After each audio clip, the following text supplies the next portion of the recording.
Kapan Buya melihat ada potensi emas di dalam diri mereka berdua nih? Setelah mereka di pondok, Baik. setelah saya melihat awalnya, kalau Kamil ini mungkin setelah bulan ketiga ya. Bulan ketiga. Bulan ketiga saya melihat, ini kelihatannya anak ini dan qadarullah waktu itu, ya ada sedikitlah masalah dia dengan gurunya. Akhirnya, saya lihat, "Ya udah sini, Kamil sama Buya aja." Jadi langsung saya pegang. Langsung waktu itu saya pegang, kemudian ya mulailah saya kasih dia kemampuannya berapa di awal setengah halaman, ya udah kasih setengah halaman dulu. Dia bisa setelah terbiasa naikkan 1 halaman. Baik. Bisa terbiasa, naikkan 1,5 halaman, 2 halaman. Nah, pada waktu 2 halaman saya naikkan 3 lagi. Walaupun awalnya dia menolak gitu ya, termasuk Ahmad awalnya malah nangis. Saya suruh 3 halaman tuh. Oh. Nangis dia. Baik baik. Nah, cuma saya kasih motivasi, kasih hadiah, kalau bisa 3 halaman hari ini, nanti, dibelikan Kentucky, Ada hadiah dibelikan reward. ya ada reward yang saya berikan gitu. Baik baik. Buya, ini kan ada banyak, ada berapa santri waktu itu? Waktu angkatan Kamil cuma 7 orang, 7 kami uji orang. coba aja waktu itu. Baik, 7 orang. Apakah memang ada 2 orang ini yang menonjol di antara 7 atau Buya ada melihat sisi lain? Ada, alhamdulillah ada. Ada yang lain yang juga menonjol. Bahkan ya kalau saya lihat saat ini ya, yang insya Allah lebih menonjol dari Ahmad ada. Oh, baik. Yang lebih menonjol dari Ahmad Dari ada. Ahmad. Nah, cuma memang kekurangannya dia iramanya tidak terlalu bagus ya. Tapi kalau dari sisi kekuatan hafalannya, insya Allah dia itu lebih kuat dari Ahmad. Buya, Ahmad sama Kamil sudah dikenal di Indonesia tentunya. Rata-rata orang kalau sudah mendengar kata Ahmad sama Kamil itu, wah Hafiz cilik ini, luar biasa. Ini Google-nya Quran ini. Ada tidak Buya tujuan pribadi Buya atau Buya mengarahkan orang ini atau menanyakan kepada mereka atau Buya punya fokus sendiri, ini si Ahmad akan jadi seperti ini atau Kamil akan jadi seperti ini? Ya, saya jujur, saya ingin mendidik anak-anak yatim ini. Pertama, saya ingin mereka tuh menjadi anak-anak yang bertakwa. Yang kedua, saya ingin mereka itu menjadi anak-anak yang berakhlak mulia.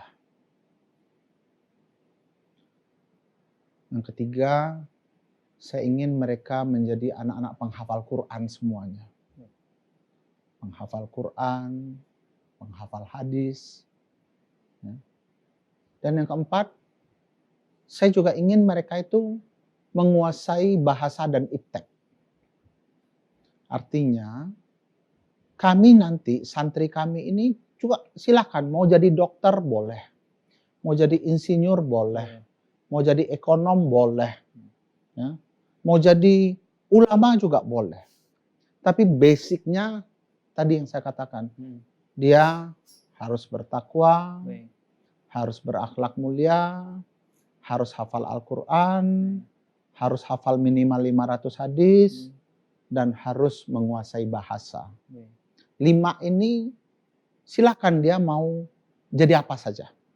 Tapi saya ingin mereka di ilmu dasar, pengetahuan dasar yang memang kami wajibkan tuh 5 itu. Jadilah anak yang bertakwa, yang berakhlak mulia, yang hafal Al-Quran, yang hafal minimal 500 hadis, dan minimal menguasai 2 bahasa, Arab dan Inggris. Arab dan Inggris. Baik, terima kasih Buya. Luar biasa mungkin itu pertanyaan singkat mungkin dari saya Buya. Terakhir Buya, ada pesan tidak untuk saya dan juga pemirsa Salam TV bagaimana mendidik anak dan juga menata diri sendiri Buya?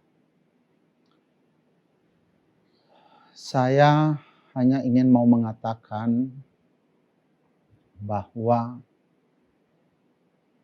kemuliaan yang paling mulia, kebanggaan bagi diri kita di hadapan Allah nantinya adalah bagaimana kita bisa mendidik dan melahirkan generasi-generasi yang bertakwa, yang berakhlak mulia dan hafal Al-Quran. Baik. Oleh karena itu, jadikanlah 3 ini sebagai kebutuhan wajib sebelum mereka diajarkan yang lain. Baik. Jadikanlah mereka anak yang bertakwa, berakhlak mulia dan hafal Al-Quran. Dalam menghafal Al-Quran, tentu pasti dibutuhkan suatu kemauan yang tinggi, yang dibuktikan dengan kesungguhan, Baik. dan tentu harus diiringi dengan keikhlasan. Tidak ada gunanya kalau kita tidak ikhlas. Begitu juga dalam mendidik. Yang saya cuma mau ingatkan untuk diri saya, dan mungkin bagi para pendengar semuanya, guru yang tulus, bersungguh-sungguh, itulah yang dibutuhkan sekarang. Keberhasilan anak yang tingkat SD, umur 5 tahun, 6 tahun, sampai dengan 12 tahun itu, untuk menghafal Al-Quran atau untuk belajar lain, sangat ditentukan oleh kemauan, kesungguhan, dan ketulusan sang guru. Baik. Terakhir mungkin Buya, Buya menganggap diri Buya ini di antara 2 orang ini sebagai ayah angkat atau sebagai guru? Mereka menganggap saya ini kadang-kadang lebih banyak semuanya saya ini ayah mereka. Ayah. Ya, mereka menganggap saya ini ayah mereka. Artinya mereka nggak segan-segan lagi kalau meminta sesuatu tentunya. Ya, artinya mereka, tapi disitulah tentu mereka menjaga adab ya. Kadang-kadang saya menjadi guru mereka. Kadang-kadang saya menjadi pelayan mereka. Dan kadang-kadang saya harus menjadi teman mereka. Ya. Jadi kadang-kadang saya ini di pondok itu, apa fungsi seorang bapak ya harus saya jalankan. Baik. Kepada mereka. Baik. Kadang-kadang apa yang harus dikerjakan oleh seorang ibunya, karena mereka tidak bersama ibunya, saya kerjakan. Allah. Begitu pula guru sebagai seorang guru, sebagai seorang temannya. Mereka kadang-kadang dia juga butuh bercerita dengan saya. Dan ya saya temanin mereka. Saya kasih nasihat, kadang bercanda juga dengan mereka. Masya Allah. Gitu. Baik, Buya, saya boleh dengar langsung tidak lantunan ayat suci Al-Quran mungkin yang dibacakan 2 orang ini, Buya? Silakan. Ahmad sama Kamil boleh ya? Nanti saya bacakan, Ahmad sama Kamil bergantian membacakan 10 ayat selanjutnya dari ayat yang saya bacakan, boleh? Insya Allah ya.